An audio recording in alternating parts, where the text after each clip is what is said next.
Welcome to the Crypto Podcast. You can find all our episodes on thecryptopodcast.org. We're also BitChute and YouTube. You find the links in the podcast description.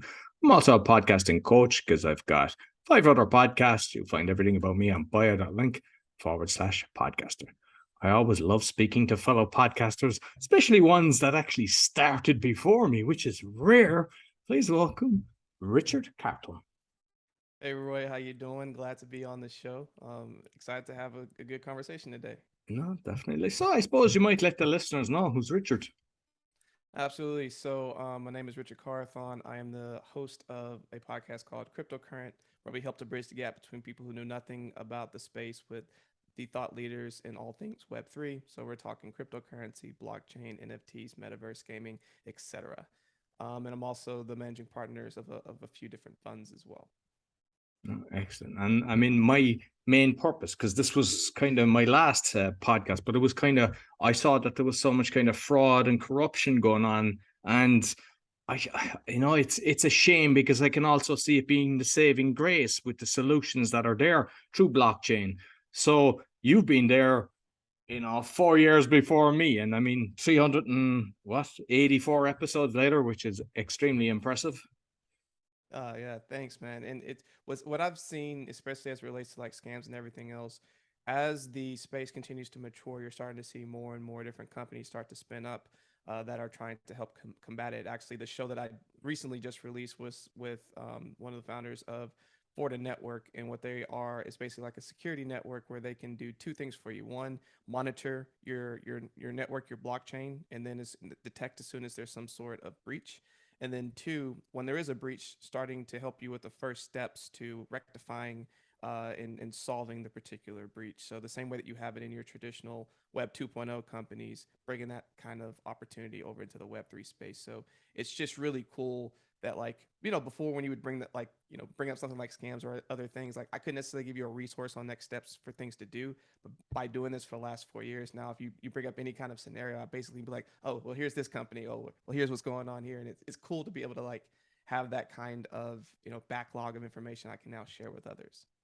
And I think it was just my last episode that I had. I actually forget the name of the device, but there's the guy was talking about like a security device that you can plug into your computer.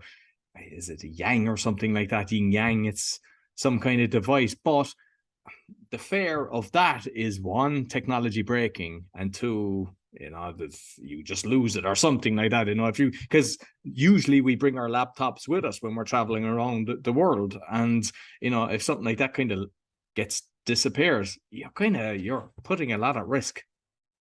Yeah, I mean, especially as it relates to crypto, of course, you have like things like the Ledger device if you're trying to do like cold storage. So it's not, you have like what's called a hot wallet and a cold wallet. Imagine a hot wallet as something that you can immediately go and use, so like cash. And then cold wallet as like the bank, but you are the bank and you have the vault of all of your like uh, cryptos with you. So by having it in cold storage, you technically, as long as you have that piece with you, you have your entire bank with you.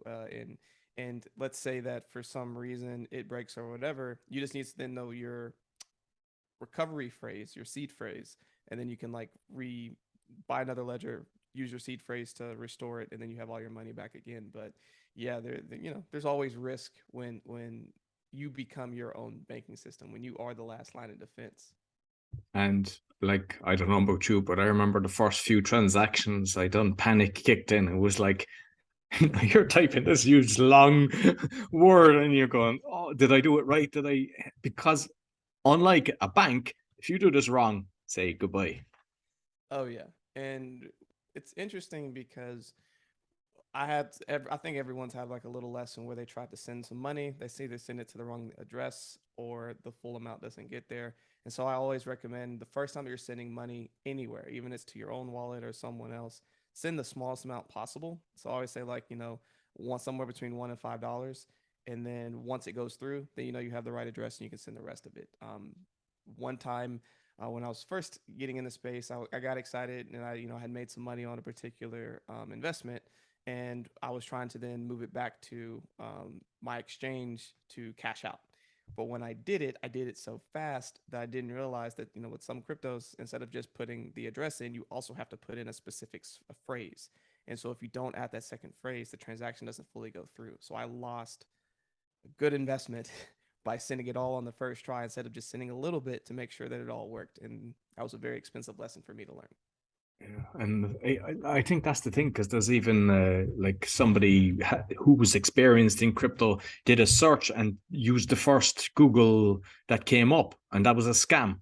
And Yeah. like, eh, unfortunately, and I think that's why you were, sharing for years how to kind of do these things because it's kind of just. I even like encourage people to go away and buy a domain because you can buy a domain for like $10 or something like that. But by doing that, and then you go into your wallet, you can see it there and you go, ooh, and then you can kind of hide it and you can do different things.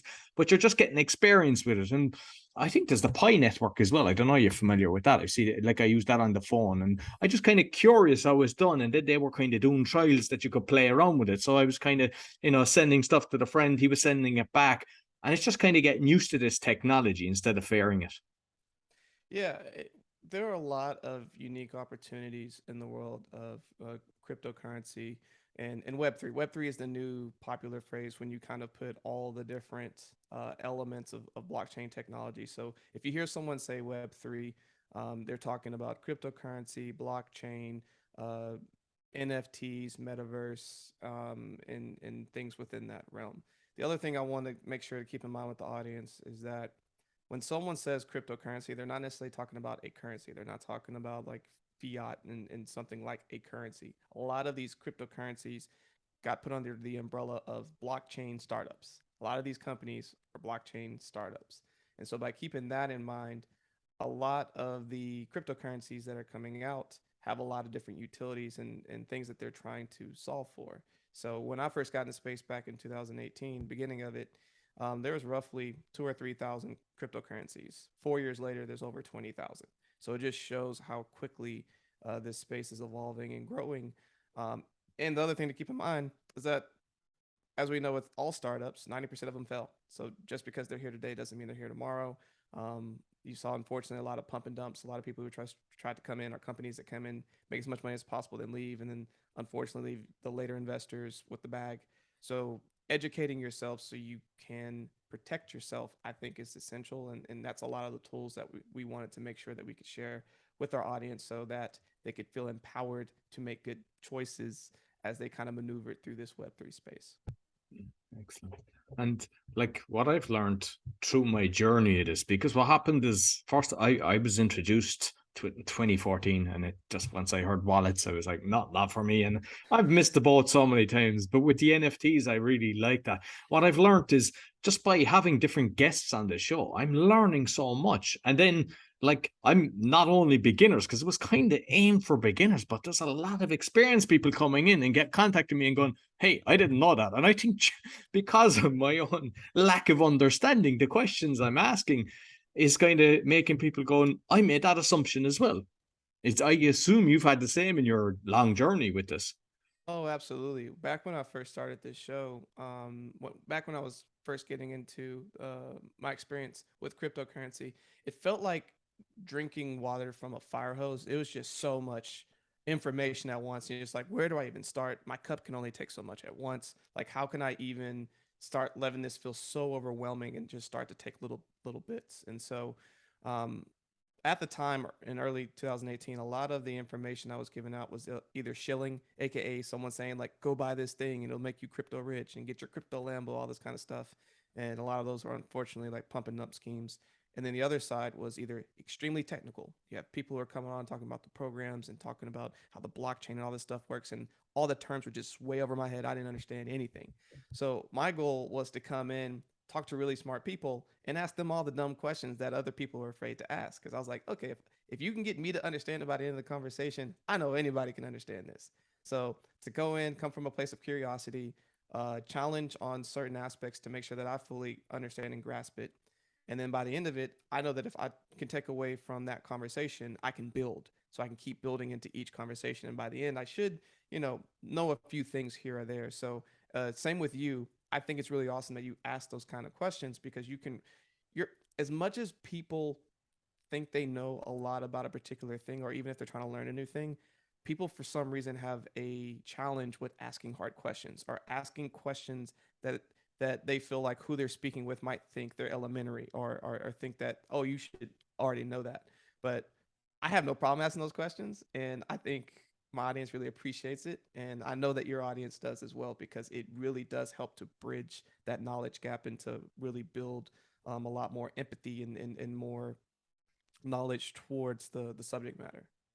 And I think just through the journey then as well, you're more willing to try a few different things based on what you've just learned. And before you know it, you're going, like I own X amount of NFTs and I've done this and I've done that. You kind of go, oh, I'm after moving so much from where I thought I haven't got the foggiest in doing this.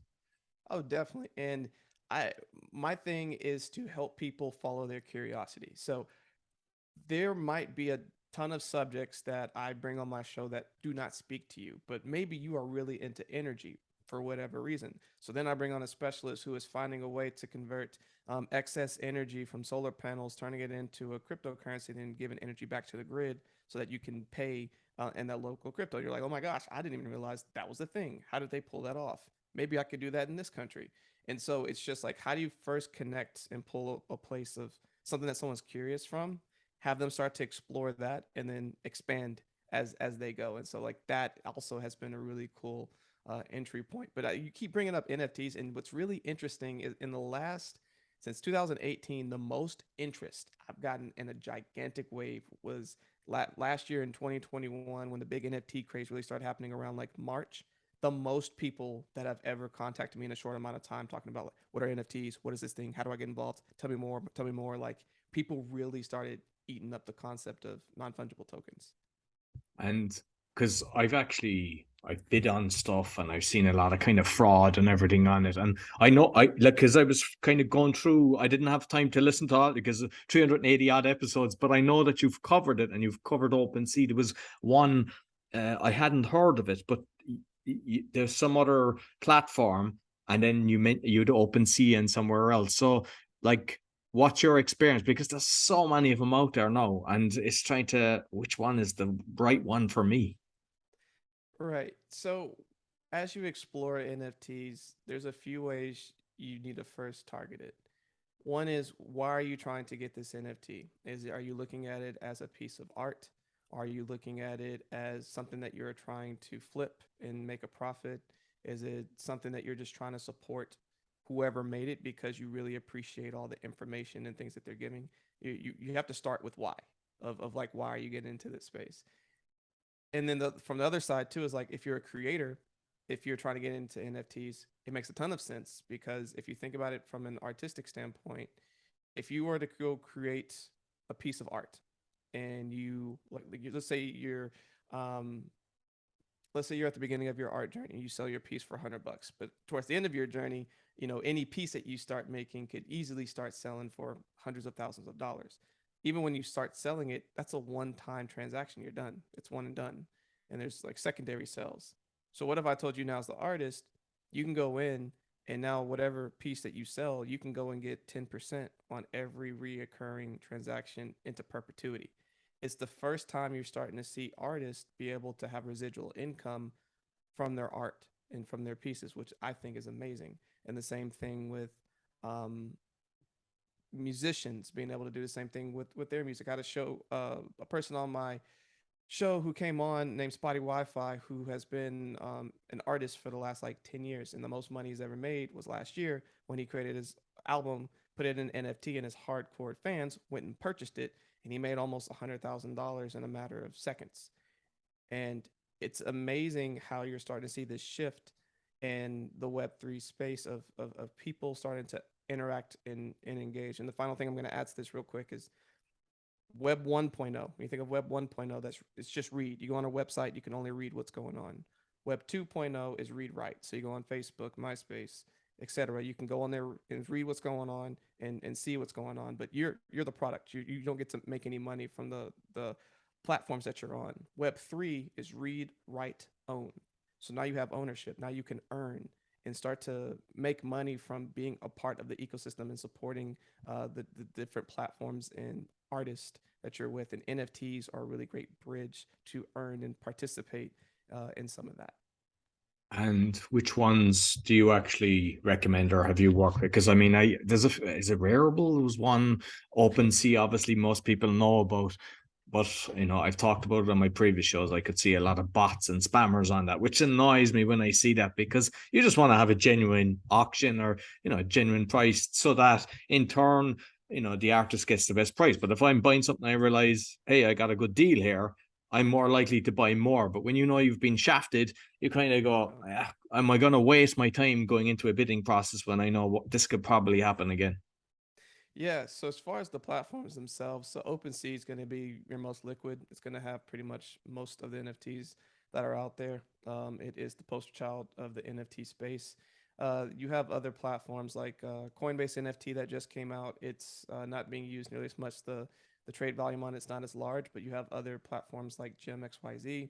They have some like different tools that you can use to kind of see like rarity and some of the other things out there. I mean, Rarible's cool. They're usually your one of one collections.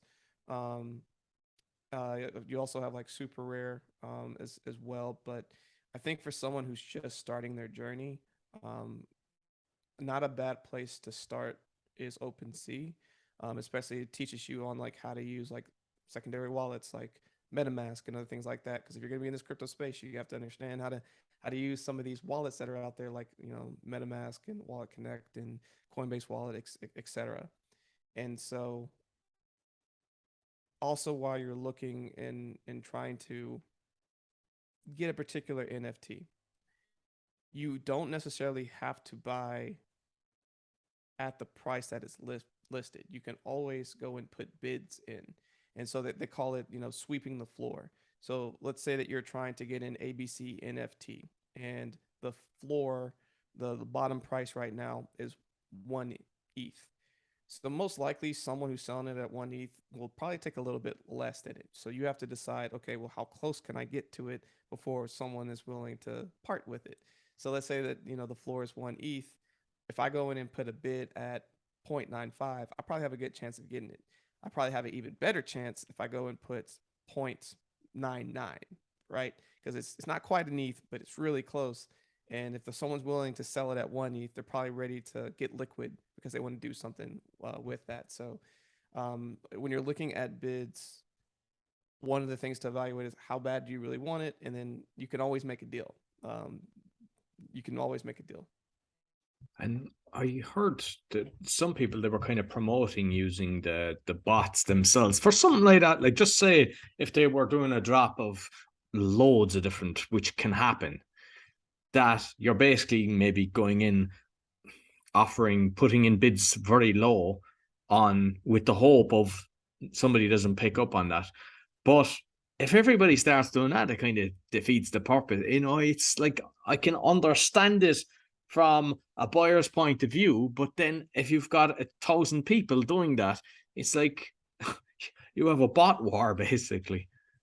You do, and that's how some people were able to flip and get some NFTs at an absolute discount. For there was a story a while back where someone lost one of their bored apes because they misplaced a zero, and what someone did, kind of like you were talking about, they had these bots and they put in all these bids super low, like outrageously low, just in case someone messed up, someone fat fingered and put the wrong number.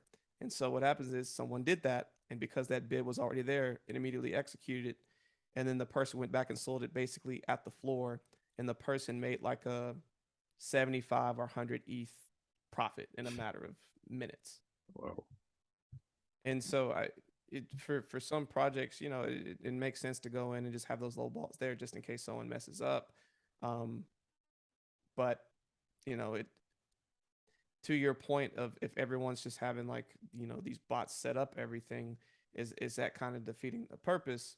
And for bidding, it you are always going to be dealing with people who are going after the same thing as you. So how can you be competitive? How can you ultimately get what you're trying to? And you have to scheme to figure out strategies that will work and work in your favor. And botting the system unfortunately works at the moment. So for people who are really in it, they can figure out processes that help them win more. And like, I wish it was a case of when you were bidding that you had to buy it. But the thing is that sometimes people are doing it and then they're just gone. They're just raising the price up. And if it was just a case of you make a bid and your money is parked, that basically you can't use the money because you're on a bid, then I think if somebody creates a system like that, that more people would feel safer because it would take out the fraud out of it.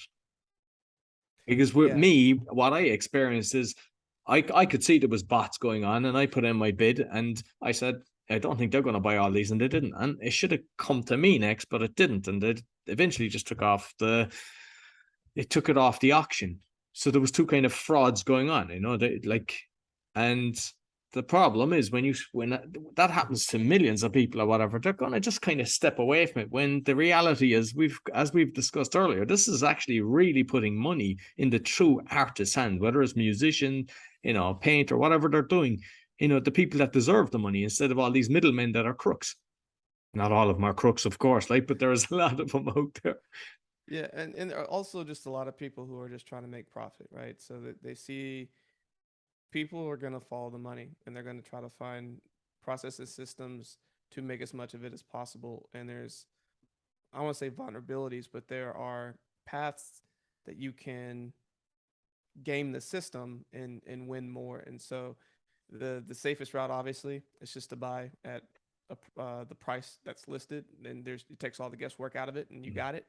But if you are going to do the bidding war, just know that you're playing with a lot of other players who have a lot of experience and know how to game it to try to get it themselves. So, the, going back to your point of a platform that kind of takes that element away and puts it to where if you were to put in a bid, it's actually taking liquidity until it's out.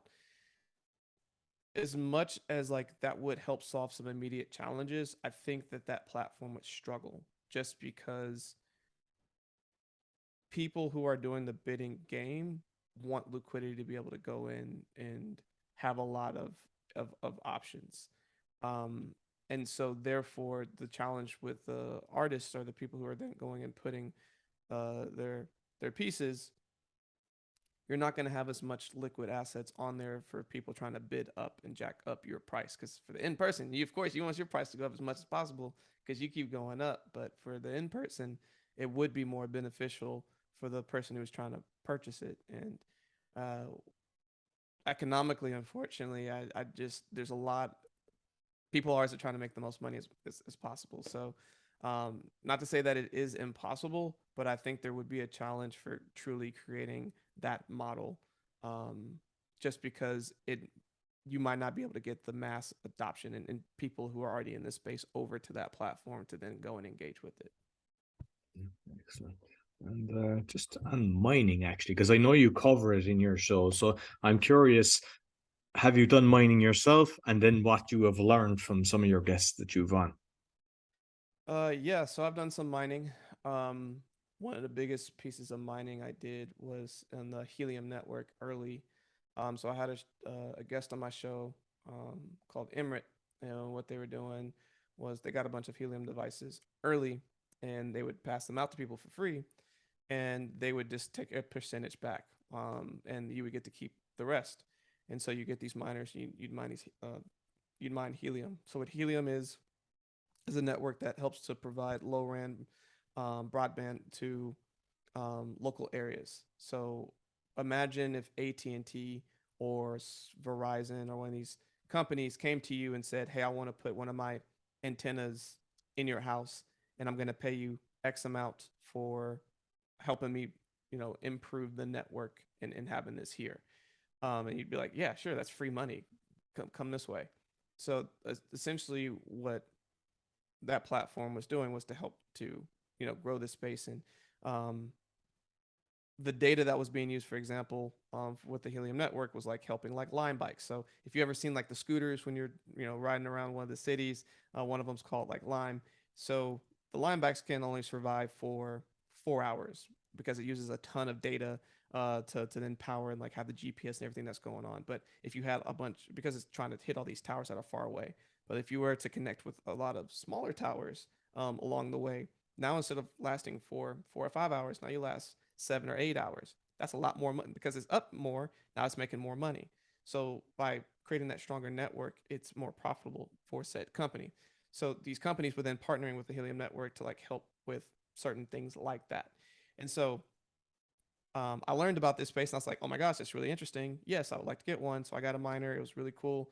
Now, when I first got one, and it was before a lot of people knew about it, Helium, the price of it was below $1. At the height of last year, it got up to $50. And so that miner was mining a whole bunch of Helium all the time.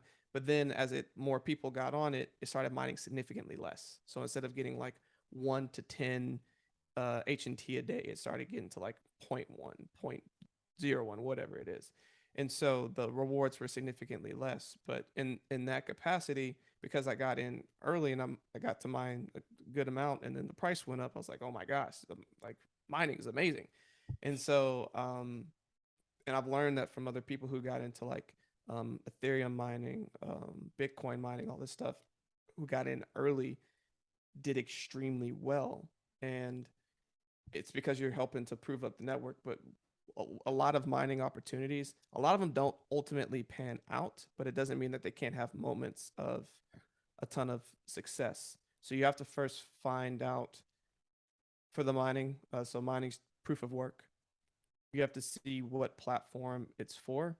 Does the utility and what they're building for make sense? And do you think it has longevity? Do you think it's going to be around for the next, 3 to 10 years? And if the answer is yes, then typically there's an upfront investment to be able to get the mining and then to have it running in the background with electricity or whatever it is that you're using. And then seeing um, how much can you expect to mine during that time frame. Then it just becomes a spreadsheet. It's just a math equation of like, okay, it's going to cost me this hard cost. It's going to mine this much. Let's say worst case scenario, the price of the crypto that it's mining is this. Let's say best case scenario, it's this. So then you just make a scale and say like, is this cost analysis worth it? And if the answer is yes, go for it. Excellent. Well, I've got the helium, and to be honest with you, yeah, I've learned a lot from you there today on that because I didn't know. All I know is that they were telling me that you'd earn X amount a day, and I thought, all right, that's a good return on investment. That didn't happen, but yeah, apparently I have to be in the city center where now I get like the scooters because they use Bolt here in Poland and kind of Estonia in a lot of countries. So yeah, that makes sense. So I understand it a lot better. So just Yeah. finally, because I know you're involved in several cryptocurrency investment funds, right? Like, do you want to talk on them? Because I've got Acacia Digital, Crescent City Capital, and then the NFT fund. Just yeah, do you want to touch on them? Yeah. So I run Crescent City Capital. Is our first fund that we launched back in 2019, and it was just like your traditional hedge fund, but instead of all types of investments, only specifically focused on cryptocurrencies. So we have a 3-year track record, and it's been a really fun journey to just learn and see how crypto has evolved over time and being able to hedge against up and down sides, bull and bear markets in the space. And so um, late last year, we started Acacia Digital, which is a cryptocurrency venture fund, Web3 venture fund. And so we wanted to start it to get into earlier projects because if you're able to get in at the ground floor, you see these, pretty spectacular returns. So, just one prime example I can give. There are some VCs that I learned. I live in Austin, and there's some local VCs that got into Solana when they, first launched at a couple of cents. And as y'all know, Solana got up to over $200 over the course of two or so years. So a pretty significant return on investment in a short amount of time. Um, and so we were, since we have access through my podcast, being able to meet a ton of really cool companies, as well as just the different networks that we're in, wanted to have a way that if we had an interesting conversation or a project that we thought was really cool, a way to be able to invest. And so through Acacia, we are now able to do that. We've invested in over 20 companies so far this year. And then finally for SVG, I had someone who was really interested in getting into the NFT space, but didn't want to do the research and the time to go and do it. So basically, it's a managed portfolio.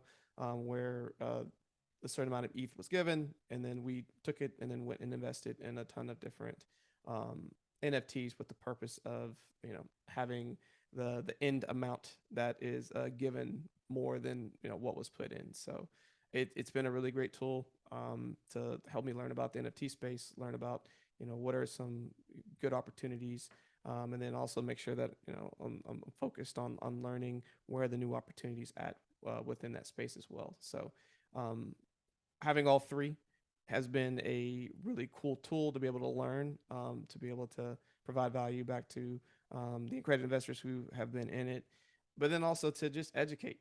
Because ultimately, man, I just want people to understand and have access to all of the amazing ways that you can participate in the world of Web3 right now.